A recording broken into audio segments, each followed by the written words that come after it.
Hello everyone, this is CS Udit Dua, your mentor, coach and guide. जैसे कि आपका comment आया था, एक ऐसी कंपनी की आज हम एनालिसिस करेंगे जो 1984 में फाउंड हुई, महाराष्ट्र में हेडक्वार्टर्ड है, स्पेशलिटी केमिकल्स में डील करती है, 100 से ज्यादा प्रोडक्ट्स बनाती है। जी हां, मैं बात कर रहा हूं स्मॉल कैप कंपनी आरती इंडस्ट्रीज लिमिटेड के बारे में। इस कंपनी का कैसे फ्यूचर प्रोस्पेक्ट्स है हम इन्वेस्टर प्रेजेंटेशन से देखेंगे, जो Q3 का रिजल्ट आया है उससे समझेंगे। एंड ऑफ कोर्स ये कोई बाइंग रिकमेंडेशन नहीं है, सिर्फ कंपनी का एनालिसिस है। जैसे कि केमिकल स्टॉक्स चाहे जो भी आपकी इंडस्ट्री में हो अंडर परफॉर्म कर रहे हैं, कैसे लगता है ये स्मॉल कैप कंपनी का स्टॉक, जानने की कोशिश करते हैं। जब मैं इस कंपनी की बात करता हूं तो ये कंपनी एक स्पेशलिटी केमिकल्स बनाती है जो अलग अलग प्रोडक्ट्स में यूज किए जाते हैं। अलग अलग बड़े बड़े इसके क्लाइंट्स हैं, एक्सपोर्ट्स भी ये करती है। 100 से ज्यादा ये प्रोडक्ट्स बनाती है, 1100 से ज्यादा इसके डोमेस्टिक एंड ग्लोबल कस्टमर्स हैं, जो कि 60 एक्सपोर्टिंग कंट्रीज हैं, जैसे कि यूएसए, जापान, ऐसी कंट्रीज में इसका एक्सपोर्ट से भी रेवेन्यू आता है। 16 मैन्युफैक्चरिंग प्लांट्स हैं। अब जब मैं इसका रेवेन्यू ब्रेकअप देखूं तो मेरा यहां पे साफ साफ पता चल जाता है कि डोमेस्टिक सेल्स से 50% से ज्यादा है, और north America, Europe, Japan and China जैसे कंट्री से मेरा यहाँ पे अच्छा खासा शेयर आ रहा है। जब मैं स्पेशलिटी केमिकल्स की बात करूं, ये एक ऐसे केमिकल्स बनाने की बात कर रही है जो कि बेंजीन बेस्ड है, स्पेशलिटी केमिकल्स हैं, या डाउनस्ट्रीम या एसिडिक प्रोडक्ट्स हैं जो पेंट्स में, मेडिसिन में या अलग अलग सेक्टर्स में जो केमिकल्स यूज होते हैं उसमें काम किए जाते हैं। तो जब ये कंपनी का पर्सपेक्टिव ये 1984 से चल रही है, अपने इन्वेस्टर्स को अच्छा खासा रिटर्न दे चुकी है, डिस्पाइट ऑफ द फैक्ट कि ये अभी करेक्शन मोड में है और धीरे धीरे अपने ऑल टाइम हाई की तरफ जा रही है। तो जब मैं कहता हूं फंडामेंटल्स, Q3 का इसका रिजल्ट अभी अभी आया है। Result as compare to the previous quarters अच्छा है, लेकिन जब मैं बात करता हूं कि ये सेक्टर ही अंडर परफॉर्म कर रहा है और ये seasonal business type of sector है, जब मैं पीयर्स से कंपेयर करूं तो इस इंडस्ट्री में इस कंपनी ने पीयर्स से कंपैरिजन करते हुए अच्छा रिजल्ट दिया है।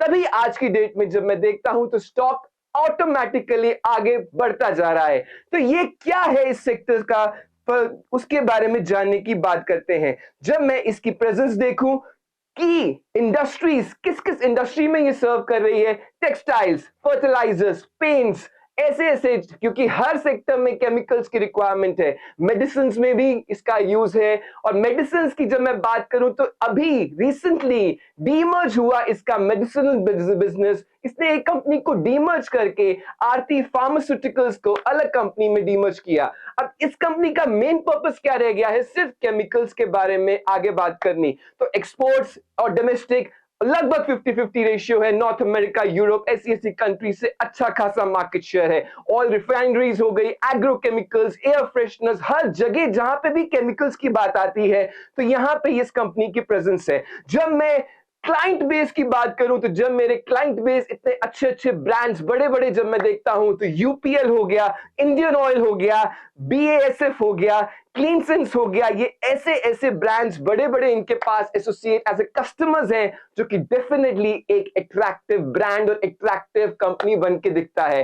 तो कैसा है इस कंपनी का पर्सपेक्टिव, अगर आप रिटेल इन्वेस्टर हैं, क्या आप इसमें इन्वेस्ट करना चाहिए? ऑफ कोर्स ये कोई बाइंग रिकमेंडेशन नहीं है, लेकिन जैसे ये कंपनी आगे बढ़ती चली जा रही है, डेफिनेटली ये न्यूज में आ रही है। क्यों? क्योंकि अभी रिसेंटली इसने 6000 करोड़ का ऑर्डर डेफिनेटली इसको मिला है, और इसने एक कॉन्ग्लोमरेट, एक डाइवर्सिफिकेशन, एक पार्टनरशिप करी है एक लीडिंग मैन्युफैक्चरर के साथ। तो प्रोस्पेक्टस मैक्रो एनवायरनमेंट के हिसाब से अच्छे लग रहे हैं, एंड डेफिनेटली अगर आप एक लॉन्ग टर्म इन्वेस्टर हैं तो इसको डेफिनेटली देखना चाहिए। फंडामेंटल से पहले जानने की कोशिश करते हैं कि इसका फ्यूचर ग्रोथ अपॉर्चुनिटीज क्या है, क्योंकि अब रिसेंटली इसने 6000 करोड़ का ऑर्डर बैक किया है। ग्रोथ स्ट्रैटेजी इसकी क्या है? इसने पार्टनरशिप कर रहा है ये ग्लोबल कंपनीज के साथ, कोलैबोरेट कर रहा है। उसके बाद इसका न्यू प्रोडक्ट डेवलपमेंट के ऊपर बहुत ज्यादा काम चल रहा है। न्यू केमिस्ट्री 100 से ज्यादा प्रोडक्ट इसके ऑलरेडी हैं। जब ये बायो एंड सनराइज सेक्टर में भी काम कर रहा है, जैसे बैटरी के केमिकल्स, इलेक्ट्रिक व्हीकल्स में जो केमिकल्स या बैटरीज यूज होंगी, सस्टेनेबल ग्रीन प्रोडक्ट्स के ऊपर भी काम कर रहा है। एंड गवर्नमेंट ऑफ इंडिया भी इस सेक्टर में डेफिनेटली अच्छा खासा एलोकेशन कर रही है। तो जब ये फ्यूचर के पर्सपेक्टिव की बात करूं, ग्रोथ डेफिनेटली मैक्रो फैक्टर्स से मुझे दिखती है। अब मैं चलता हूं कंपनी के फंडामेंटल्स पे कि मुझे कंपनी का कैसे ग्रोथ दिख रहा है या कंपनी कैसे परफॉर्म कर रही है। ये है क्वार्टर 3 जो मेरे फाइनेंशियल ईयर के हाइलाइट्स हैं कंसोलिडेटेड स्टेटमेंट्स के हिसाब से इन्वेस्टर प्रेजेंटेशन की जो मैंने वेबसाइट से लिया है। जब मैं रेवेन्यूज की बात करूं तो रेवेन्यूज मेरे दो तरीके से आ रहे हैं, या तो कंपनी एक्सपोर्ट्स कर रही है या अपने डोमेस्टिक कस्टमर्स से केमिकल्स को बेच के कमा रही है। तो जब मैं बात करूं क्वार्टर 3 फाइनेंशियल ईयर 23 से और इस वाले साल में, तो मेरा डेफिनेटली 18% से ज्यादा इंक्रीज हुआ है पिछले क्वार्टर के हिसाब से। अगर मैं सेल्स की बात करूं तो यहां पे ये सीजनल काइंड ऑफ रेवेन्यू यहां पे होता है, क्वार्टर्स टू क्वार्टर्स वेरी करता चला जाता है। ऐसा नहीं है कि इस इंडस्ट्री में हर क्वार्टर में ही आपको सेल्स इंक्रीज करती हुई दिखेगी, सीजनल है। तो यहां पे एबिटा क्या होता है? Earning before interest, taxes, depreciation and amortisation. ये मुझे ये बता देता है कि कंपनी ने कितना कमाया on the basis of excluding interest जो मैं ब्याज देता हूं लोन्स पे, एक्सक्लूडिंग नॉन कैश एक्सपेंसेस जैसे डेप्रिसिएशन या अमोर्टाइजेशन। तो मुझे ये बता देता है कि कंपनी की कितनी रेवेन्यू कैपेसिटी है, कैपेबिलिटी है, कितनी एक्सेप्टेबिलिटी है। तो जब मैं ये एबिटा देखता हूं तो मेरे यहां पे डेफिनेटली पिछले क्वार्टर से 15% से ज्यादा एबिटा इंक्रीज किया है, जो कि एक पॉजिटिव साइन है और डीमर्जर के बाद ये देखने को मिल रहा है। प्रॉफिट बिफोर टैक्स जो कंपनी ने कमाया और टैक्स से पहले जो कमाया उसने भी डेफिनेटली अच्छा खासा राइज दिख रहा है। प्रॉफिट आफ्टर टैक्स में भी राइज दिख रहा है।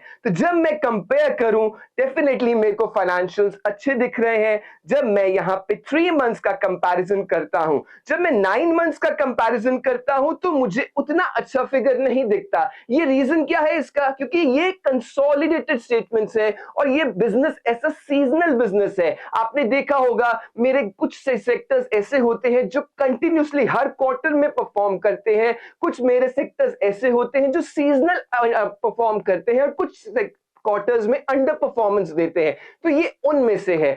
9 मंथ्स का कंपैरिजन करना नहीं चाहिए, क्योंकि जब मैं 12 महीने का टोटल साल जब मेरा खत्म होता है उसका कंपैरिजन करूं तो मुझे एक अच्छी फिगर्स की देखते मुझे मिलता है और मुझे पता चलता है कि कंपनी कितनी ग्रो कर पा रही है। तो ये मेरे को अच्छा खासा रेवेन्यू दिख रहा है। परफॉर्मेंस क्वार्टर 3 की रेवेन्यू अच्छा बढ़ा है, 18% से एबिटा, पैट ये सब अच्छा खासा बढ़ रहा है। जब मैं कहता हूं कंसोलिडेटेड पीएनएल पे आते हैं, जो मुझे यहां पे दिख रहा है, कंसोलिडेटेड पीएनएल का मतलब है कंपनी की जो भी ग्रुप, कंसोलिडेटेड पीएनएल का मतलब है कि कंपनी की जितनी भी सब्सिडरीज हैं, ग्रुप कंपनीज है, सबकी कंसोलिडेटेड फिगर्स यहां पे आपको दिख रही हैं। जब मैं क्वार्टर 3 से कंपेयर करूं तो मेरे ग्रॉस इनकम फ्रॉम ऑपरेशंस में 1.9% इंक्रीज है।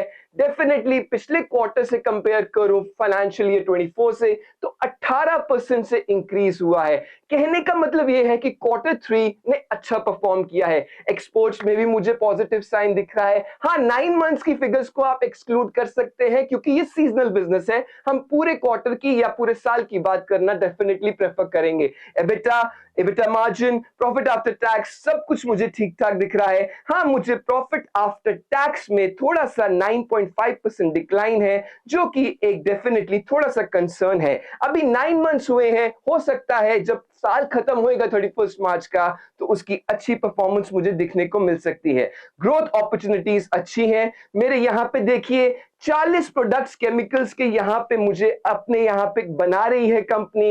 एबिटा 25 से 30% मार्जिन पे डेफिनेटली यहाँ पे बनाने की बात कर रही है। अब हम ये सब ठीक है, अब हम screener.in पे चलते हैं और वहां पे जानने की कोशिश करते हैं कि क्या स्टॉक सही में अंडरवैल्यूड है या ओवरवैल्यूड है, क्या कहते हैं इसके रेशियोज, कैसे है इसकी शेयर होल्डिंग पैटर्न, जानने की कोशिश करते हैं screener.in पे। तो जब मैं screener.in की सहायता लूं तो मेरा ये आज की डेट में 700 के आसपास स्टॉक प्राइस ट्रेल कर रहा है, जो कि अपने 52 वीक लो से डेफिनेटली रिकवरी मोड में है। ये 450 तक भी चला गया था स्टॉक और ऑल टाइम हाई इसका 1000 से ऊपर है। जब मैं इसके रेशियोज की बात करूं तो स्टॉक का पीई रेशियो 58.4 है और मैं अगर इंडस्ट्री के पीई रेशियो से कंपेयर करूं तो वो 34 है। तो अगर मैं सिर्फ पीई के बेसिस पे बात करूं तो थोड़ा सा मुझे ओवर वैल्यूएशन लग रही है, क्योंकि यहाँ पे पीई इस कंपनी का ज्यादा है। पीई क्या होता है आप सब कमेंट सेक्शन में बताइए अगर आप जानते हैं तो। और दूसरी क्या बात है, आरओसीई, आरओई 10% से ज्यादा है, 11% है। ज्यादा अच्छा नहीं है लेकिन रीजनेबल है, डिसेंटली एक्सेप्टेबल है अगर मैं बाकी कंपनीज जो पीयर्स में है उससे कंपैरिजन करता हूं तो। डेब्ट टू इक्विटी रेशियो एक्सेप्टेबल है, 0.64 है, मतलब कंपनी का कर्जा ज्यादा नहीं है।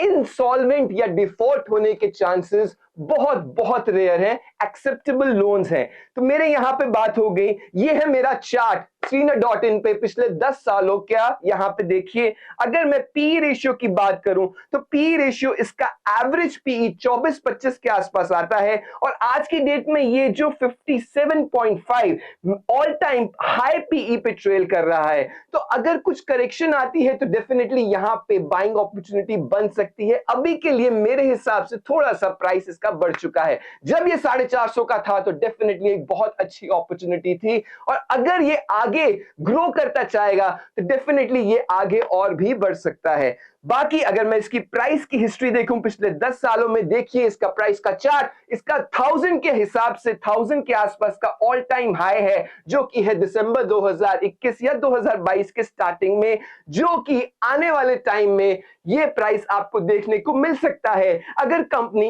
क्वार्टर टू क्वार्टर अच्छा परफॉर्मेंस करती रहे, अच्छे से रिजल्ट्स आते रहे और इंडस्ट्री में और मार्केट कैप्चर करते रहे।